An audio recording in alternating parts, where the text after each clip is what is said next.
दर्शक बंधु नमस्कार।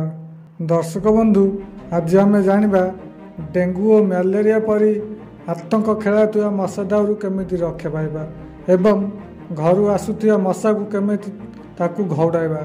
तेबे संपूर्ण विषय जानिया पूर्व जदि आपण आम चैनल को नुआ कर देखुंती तेबे चैनल को सब्सक्राइब कर दियंतु।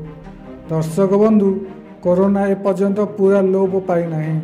एबे पुणी डेंगू एवं मलेरिया सारा देश में बढ़िबारे लागिछि।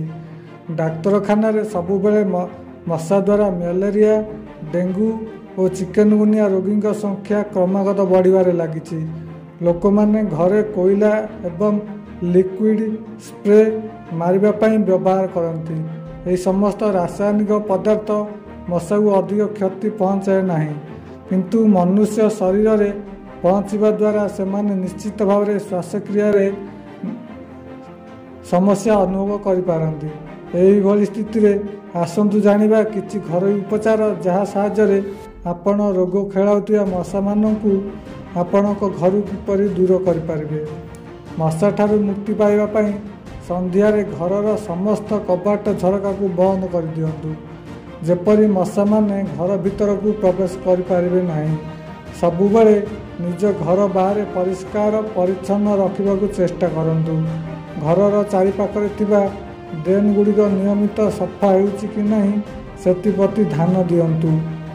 शोइबा समय किछि दूर रे निम तेलर एक दीप को कर्पूर सह जलांतु। एपरिकी यह मशा मानकु घौड़ाइबारे साहाय्य हेबो। कोठरी रे कर्पूर जालिबा झरका और कबाट 10 मिनट पई बंद कर दियंतु। यही प्रणाली द्वारा समस्त मशा पलाई जिबे। समान परिमाणर नड़िया तेल, निम तेल, लवंग तेल, पिपरमिंट तेल और नीलगिरी तेल मिसाई एक बोतल रखंतु। राति शोइबा समय यह चर्म लगातु। मशा को दूरेई रखिबा पई मार्केट में मिलुवा क्रीम अपेक्षा यह अधिक प्रभावशाली अटे। घर भितर थिबा मशा मानक ठारू मुक्ति पाइबा पई घर भितर एपरि किछि गछ लगांतु जहाँ मशा को दूर रखिबारे साहाय्य करिथाए, जेपरिकी मैरीगोल्ड, लेमन ग्रास, तुलसी, सिड्रोनेल और कैटनिप इत्यादि गछ। दर्शक बंधु आमर ये वीडियोटी आपन को किपरि लागला मतामत देबे एवं वीडियो को लाइक करेंगे एवं आम चैनल को सब्सक्राइब करने को अनुरोध।